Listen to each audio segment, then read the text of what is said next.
Заявленный как один из самых масштабных проектов современного Казахстана, автомобильный коридор Западный Китай, Западная Европа находится под угрозой срыва.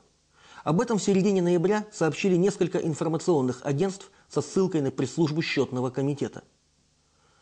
Причем это сенсационное сообщение было сделано в аккурат после того, когда эту контролирующую расходы госбюджета структуру возглавил такой политический тяжеловес, как Аслан Мусин, еще вчерашний руководитель администрации президента.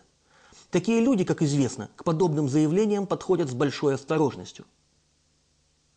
А если учесть, что у Казахстана с реализацией этого грандиозного проекта связаны большие экономические и политические амбиции, тут, согласитесь, есть от чего напрячься. Впервые об этом проекте заговорили в 2007 году.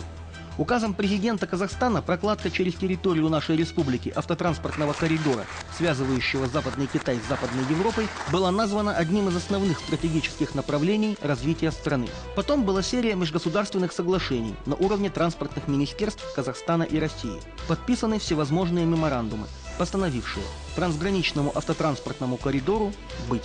Вокруг дороги нужно создать инфраструктуру, которая будет генерировать создание новых рабочих мест. Настрой был настолько серьезен, что ему не смог помешать даже финансовый кризис. В качестве источников финансирования, помимо казахстанской казны, выступил целый ряд международных финансовых институтов, предоставивших нашей стране крупные внешние займы. От общей заявленной стоимости проекта 825 миллиардов тенге больше половины составили кредиты Всемирного, Международного, Европейского, Азиатского и Исламского банков развития. У Казахстана очень активно вкладываются деньги мировых финансовых институтов. Это и Мировой банк, и Евразийский банк, и Азиатский банк. Поэтому, конечно, для нас очень важно сегодня составить финансово-экономическую модель, которая бы позволила нам привлечь инвестиции. При этом ни у кого не возникает сомнения, что все эти нешуточные вложения окупятся. За счет роста товарооборота, развития придорожной инфраструктуры, сокращения сроков перемещения грузов из страны в страну.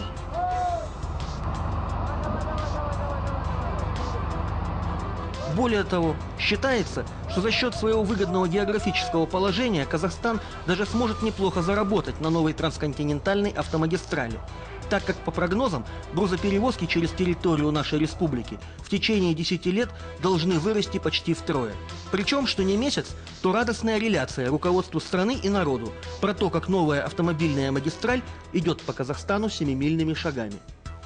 В 2012 году предполагается завершение и ввод в эксплуатацию еще 700 километров на участках Кызылординской области 520 километров и Жамбылской области 180 километров. И тут вдруг на тебе пришла беда, какой не ждали. Счетный комитет заявляет, что грандиозный проект, в который уже вложено столько сил и средств, может завять, что называется, на корню. Самое интересное, что столь скандальное заявление Счетного комитета почему-то осталось абсолютно без внимания, как со стороны других властных структур, так и широкой общественности. Так, например, когда мы обратились в Министерство транспорта и коммуникаций Республики Казахстан за разъяснениями, там сделали круглые глаза. И разве что песню нам не спели «Все хорошо, прекрасная маркиза». Автомобильная дорога – это то, что у всех на виду. И мы, как автолюбители, своим автотранспортным средством можем это реально увидеть. Пятиступенчатый контроль и качество. У нас есть уже наша область ЖОЛ-лаборатории, которые проверяют это качество. Есть инженер, консультант по надзору строительством, есть авторский надзор, есть заказчик, есть банк, которые внимательно следят, чтобы этот проект был реализован и без всяких нарушений. Между тем, используемые в распространенной информации формулировки одна неприятнее другой. Позволю себе немного злоупотребить вашим вниманием и процитировать некоторые выдержки из официальных документов. Итак, Счетным комитетом была отмечена некачественная проработка многих вопросов еще на этапе планирования и проектирования строительства дороги, отсутствие должного контроля и мониторинга со стороны Министерства транспорта и коммуникаций Казахстана и местных исполнительных органов. Еще говорится про общий непрофессиональный подход, который привел к низкой эффективности реализации всей программы развития транспортной инфраструктуры республики. Дальше про отсутствие у заказчиков строительства и многих подрядчиков необходимой материально-технической базы, ненадлежащую организацию проведения строительных работ. И в завершение вывод, что все это привело к удорожанию стоимости материалов и услуг, затягиванию сроков строительства, почему, собственно говоря, и появился риск срыва своевременной реализации данного проекта. Повторяю, это практически дословные цитаты из опубликованных аналитических материалов Счетного комитета. Каково? Впечатляет? А ведь кроме заключения Счетного комитета есть еще и представление Генеральной прокуратуры, где сказано, что при осуществлении проекта были допущены значительные нарушения тендерных процедур, которые повлекут за собой неэффективное использование заемных и бюджетных средств. При таком раскладе даже странно, что в Минтранскоме считают, что ничего страшного не происходит. И, естественно, как и в каждой большой стройке есть отдельные недостатки, на которые указал нам Счетный комитет. Но я подчеркиваю, что проект еще находится на стадии реализации. Мы благодарны Счетному комитету за то, что они указали нам на некоторые изъяны в нашей работе, по которым мы составили отдельный план мероприятий, по которому мы, естественно, будем отчитываться перед Счетным комитетом. И к завершению срока строительства мы, естественно, их исправим.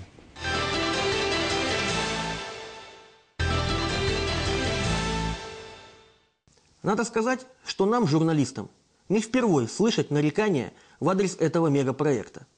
Вообще, строительство трансконтинентальной трассы по территории Казахстана оказалось сопряжено с целой серией громких скандалов.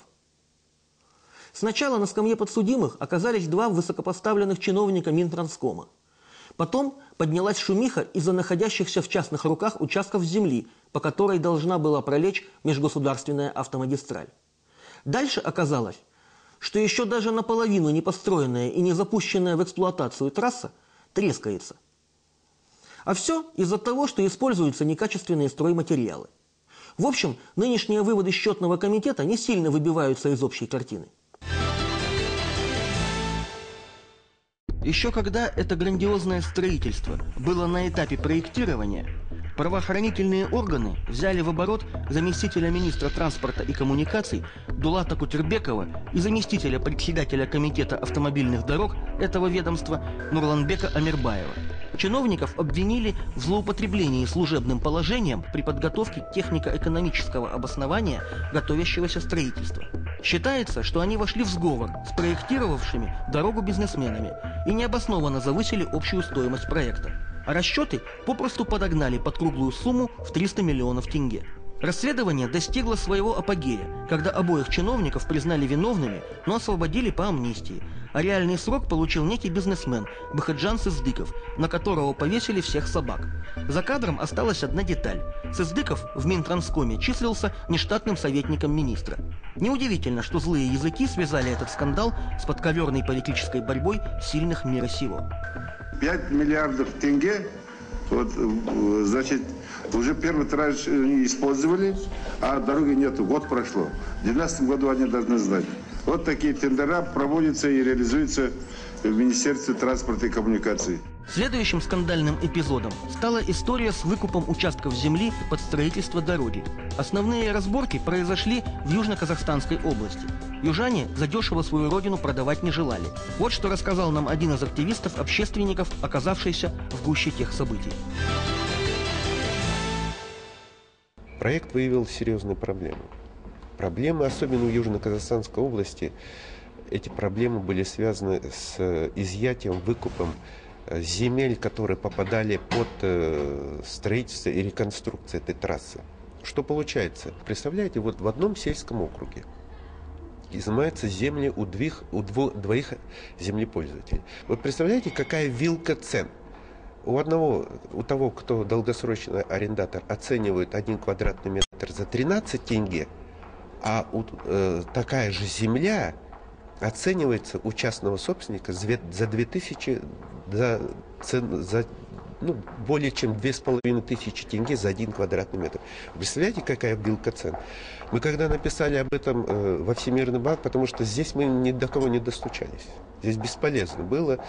Тем не менее, даже работники Всемирного банка отреагировали по-своему.